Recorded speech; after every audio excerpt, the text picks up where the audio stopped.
Hi guys, so here's number 2. This is sort of similar to the CCD camera that we've already torn down, however this is a colour unit and this is also a linear CCD device. I don't know why I said CCD camera. This one has been partially dismantled already. This is from a cine converter designed to convert high-speed cine film to digital footage. I believe this one has come from TRL. So at some point in this thing's life, I was potentially involved in maintaining the crash test equipment that it was monitoring. And we'll just quickly tear into this and we'll have a look. We've got this enormous lens barrel on the end here. This is locked in by this pin here, and then we've got an adjustable lens or adjustable depth focus there, and then we've actually got a fairly run-of-the-mill Rodenstock lens on the end. So this lens would not be out of place in many normal sort of photography or video settings. You can see we've got an iris in there as well. Not going to take that apart because it's potentially useful, so we'll pop that off to one side. Camera itself, we've got lots of big heavy mounting hardware on it again. Part of the reason for this is damping vibration. We are scanning at pixel widths, is that the right one? So any vibration is going to be obvious and quite severely degrade the quality of our footage. So the heavier it is, the less likely it is to vibrate and or move. So we will just take this mount off the front because that's all this is. The Escafot unit we looked at was designed for Escafot or by Escafot. This thing is quite different. This is an off-the-shelf camera. You can actually buy these, or you could buy these. I doubt you can buy them now. So this has been probably set up to the specifications of the company that built the scanner, but it isn't something that was built specially for them. And indeed, this camera model, you can go look it up on eBay and you can buy one.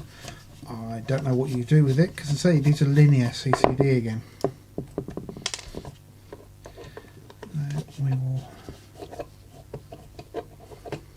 again, as I explained with the Escafot unit, you have a light source between your film and this camera. In this case, it's it would have been a metal halide light source, which I've already done a repair on. That then fed into a fibre optic illuminator, which gave a nice even spread the width of the CCD, and that's how we scanned your film, one line at a time. So I will zoom you down a bit. So you can see it's a sandwich of multiple boards in there, and then we have again a lovely linear CCD in there. So this is a colour unit, so you can see on the back, if I rotate that, we've got red, green and blue and analog green. This I believe is control signals. I don't think I can completely disconnect a lot of this. I've just noticed that this has got a ridiculously tiny Allen key on it, which I might be able to get out without too much fuss because they're not tight. The company that makes this is Dalsa, D-A-L-S-A, and this is dated May 1992, so this is possibly older than that Escafot thing. I didn't see on that, was there actually a date on that? Have I launched that into oblivion already? 98. Bear with me. Right, last one. Of course the last one's going to be the one that won't come out. They are only in finger tight. I just need something to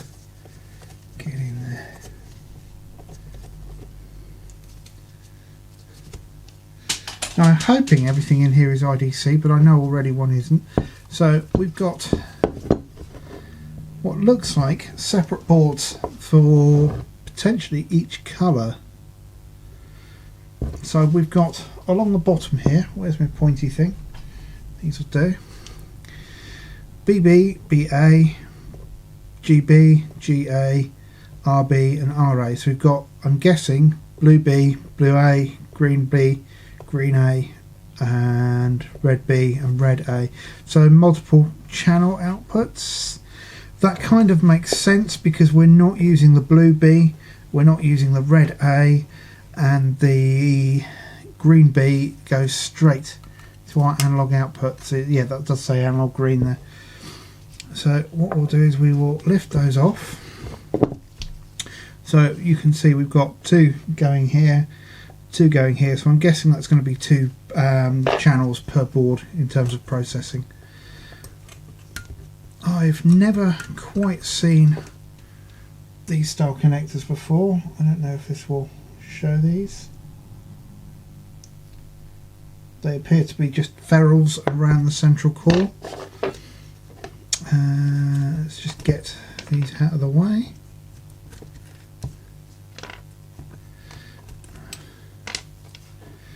And we've got, so obviously we had two, there's a pointy stick, we had two connections on here and we had one connection on here, and this is obviously the digital outputs, and you can see we've got two connections there. And can I get this without, yes, just. So that is the red and green, and then this will be our blue here. And we'll line that to one side. That is crimped there, and it's actually a board interconnect there as well, so I can't get that off. So what have we got here then? We have an Altera EPM 5064, a custom Sony chip, and lots of sort of analog type processing going on around here. Q1 2N591. There's not really much exciting going on there by the looks. I'm guessing these two layers will be identical. So this will be doing analog to digital conversion. What size are those?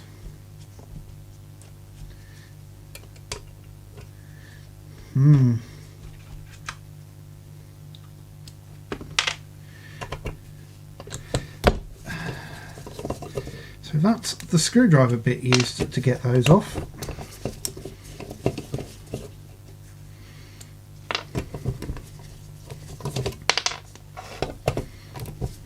And we've got a stack of pins on this side, so you can see we've got an edge connector, not an edge connector, a set turn pin sockets there, and we've got the same on the bottom, and they are staggered.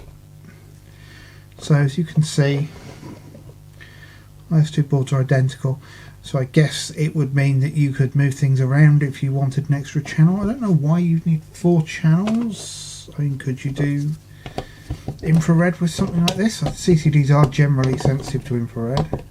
There are a lot of Dave Jones's favourite tag tantalums on here. Probably another good reason not to power this up. Although, ironically, when we were building kit like this, part of the reason we used the tag tantalums was reliability. Overall better quality and reliability. So they just turn pin. It'd be nice to know where those come from. Right, so we're at what appears to be a control board now. We have, I assume that's going to be a micro of some kind. Can't quite get the label off.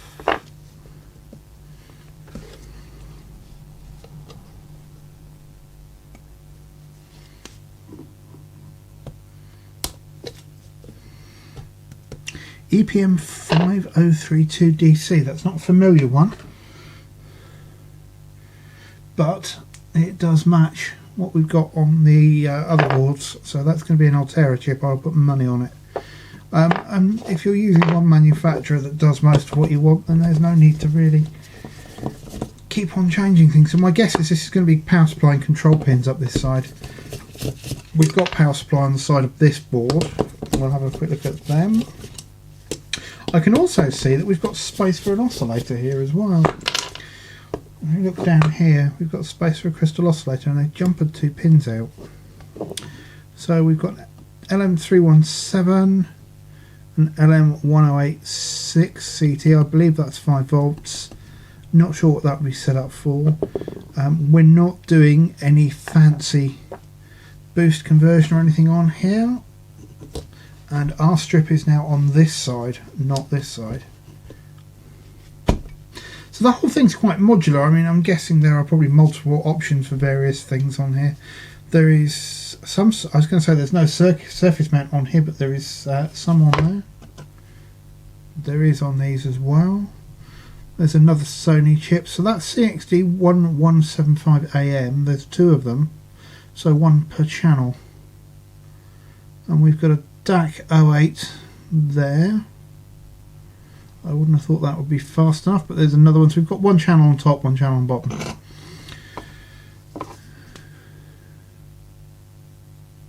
Nothing real to report there. And now we're down to our CCD. And again, there's not really much in here. This is just passing signals through to the next board.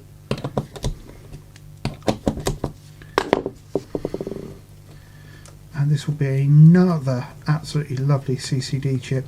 I don't know what it is about the CCD chips, but they always look absolutely amazing, as much as something like this can. But they're always gold, they're always ceramic packaged, and you can see the dies. There's great long ceramic dies. I think this is going to leave a chip behind. Yes, it is. We've got heat-sinked parts on there. Looks like a much bigger CCD IC than the other one. So let's see if we can get into that to finish this off. Any more for any more? Yep. So again, nice big slab of aluminium for heatsink and stability reasons. I was wondering if we were going to get those.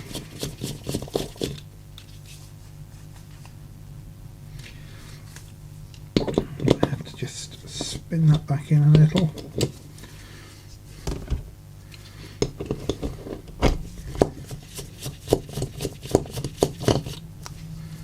I have no use for these. I will potentially keep the CCD chips just because. This Dalsa one, there's probably a greater chance of me being able to find out how to drive it and how to control it, but again, I don't know that it's something I'll ever use or I'm particularly keen to use. There we go, that's just dropped away now. Look at that heat sinking on that.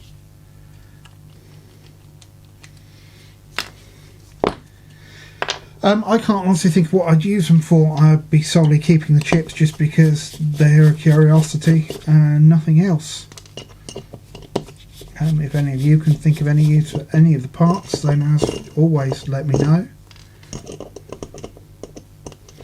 I noticed that my centering sticker has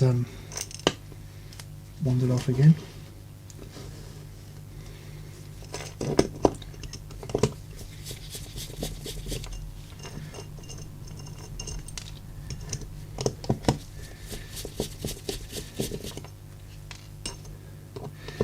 Enormous pile of hardware now just to one side of me. That will all be recycled. There might be a filter on top of this.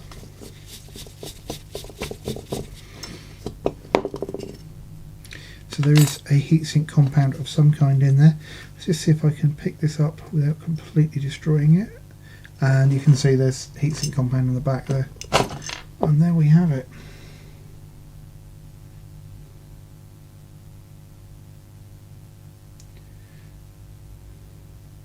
No, we can't focus on it. I'll take a picture of this as well, put it on, but that is, again, an amazing looking chip. Don't know how much the camera will pick up until I actually edit the footage. But as I said, I think they're amazing looking chips.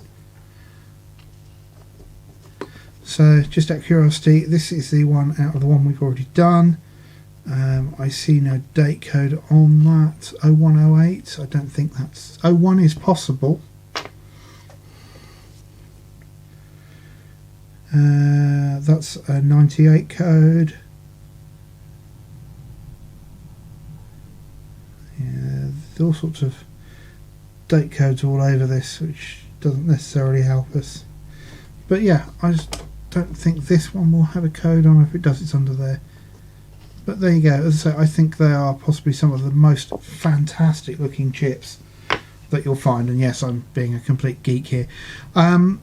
If you're after chips that you want to have a look at, just to sort of satisfy yourselves that there are some really nice ones looking out there, the TI Spark processor used in the Spark Station IPC, I believe, is an absolutely amazing piece of engineering.